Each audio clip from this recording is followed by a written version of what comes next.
అందరికీ నమస్కారం. Good morning, good afternoon, good evening. ఎలా ఉన్నారు అందరూ? సింపుల్గా ఈజీగా అయిపోయే మనం వంకాయ ఫ్రై చూపిస్తాను. దీంట్లో ఏం ఇంగ్రీడియంట్స్ ఎక్స్ట్రా ఏం అవసరం ఉండదు.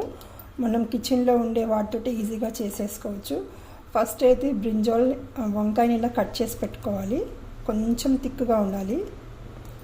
తర్వాత ఒక ఆనియన్, ఉల్లిగడ్డ, వాష్ చేసి పెట్టుకున్న కరివేపాకు, జీలకర్ర, ఆవాలు, మినపప్పు మీకు ఇష్టం ఉంటే వేసుకొని, లేదంటే స్కిప్ చేయండి. ధనియాల పొడి, జీలకర్ర పొడి, ఉప్పు, కారం, పసుపు, జింజర్ గార్లిక్ పేస్ట్. ఈ కర్రీకి అయితే ఆవాల నూనెనే బాగుంటుంది. ఒకవేళ మీ దగ్గర ఆవాల నూనె లేదు అంటే మీరు స్కిప్ చేసేసి నార్మల్గా మీరు యూస్ చేసుకునే ఆయిల్ కూడా వాడచ్చు. ఇక్కడైతే కడాయి పెట్టేశాను, ఆయిల్ వేసాను. కొంచెం ఎక్కువే పడుతుందండి. దాని తర్వాత మినపప్పు, దాని తర్వాత జీలకర్ర, దాని తర్వాత ఆవాలు, దాని తర్వాత ఉల్లిగడ్డ, దీంతో పాటు కరివేపాకు కూడా వేసేయండి.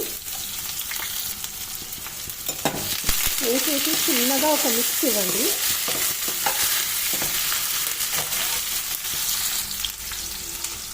ఉల్లిగడ్డ మొత్తం ఫ్రై అవ్వాల్సిన అవసరం లేదండి.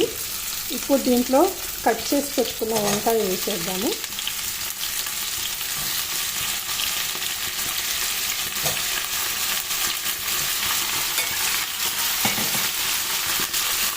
బాగా కలుపుకోవాలి.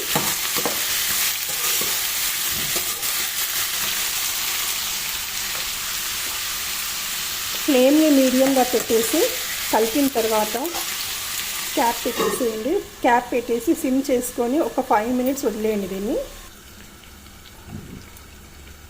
5 మినిట్స్ అయ్యిందండి. ఇప్పుడు తీసి ఒకసారి కలుపుదాము.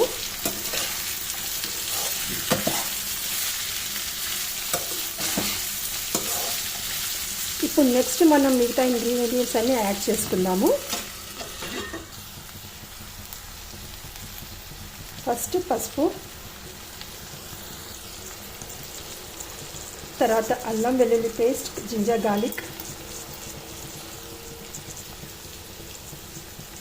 తర్వాత కారం మీ టేస్ట్కి తగ్గట్టుగా. ఒకవేళ మీరు కారం ఇష్టం లేకపోతే నల్ల మిరియాల పొడి కూడా వాడచ్చు, కొద్దిగా వేసుకోండి. తర్వాత సాల్ట్, అగైన్ మీ టేస్ట్కి తగ్గట్టుగా. ఇప్పుడు ఇది మొత్తం ఒక్కసారి కలిపేసి ఇలా ఫాస్ట్గా రాయకూడదు, ఇలా డెలికేట్గా ఫ్రై చేసుకోవాలి. దీంట్లో మనం వాటర్ ఏమి యాడ్ చేయమన్నమాట. దీంట్లో ఉల్లిగడ్డలో ఉండే వాటరు ఇంకా వంకాయలు ఉండే వాటర్తోనే ఫ్రై అయిపోతుంది. ఇప్పుడు స్టవ్ మొత్తం సిమ్లో పెట్టేసుకొని క్యాప్ పెట్టేసుకొని ఒక 10 మినిట్స్ వరకు ఇది పడుతుందండి ఫ్రై కావడానికి. మధ్యలో ఒకసారి కలపండి. తర్వాత నెక్స్ట్ చూపిస్తాను. ఇది సిమ్లో పెట్టి ఒక 10 మినిట్స్ వరకు అయ్యిందండి. ఇప్పుడు నెక్స్ట్ ప్రాసెస్ చూడండి. చూసారా, ఇది ఆల్మోస్ట్ ఫ్రై అయిపోయింది. చెప్పాను కదా, ఎక్కువగా కదులుపుతుంది, ఇలా జస్ట్ చేసుకోవాలి. దాని తర్వాత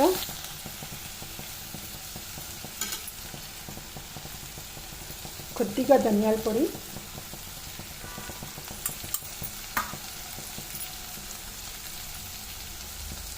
కొద్దిగా జీలకర్ర పొడి. ధనియాల పొడి వేసిన దాంట్లో హాఫ్ మనం జీలకర్ర పొడి వేసుకోవాలి. ఇది మొత్తం ఇలా 1 మిక్స్ ఇచ్చేసి ఒక 2 మినిట్స్ పెట్టుకోండి. 2 మినిట్స్ మళ్ళీ సిమ్లో పెట్టేసి కవర్ చేసేయండి. 2 మినిట్స్ అయ్యిందండి. ఆయిల్ మొత్తం ఇలా వచ్చేస్తుంది చూడండి. ఈ డిష్ ప్రిపేర్ అయిపోయింది. వైట్ రైస్ కానీ ఫ్రైడ్ రైస్కి కానీ సైడ్ డిష్కి బాగుంటుంది. చపాతీకి కూడా చాలా బాగుంటుంది. సింపుల్గా ఒక 15 మినిట్స్లో అయిపోతుంది. ఇప్పుడు స్టవ్ బంద్ చేసేయండి. ఈ రెసిపీ నచ్చితే కనుక లైక్ చేయండి, షేర్ చేయండి, సబ్స్క్రైబ్ చేయండి. Thank you for watching my videos. Thank you. Bye.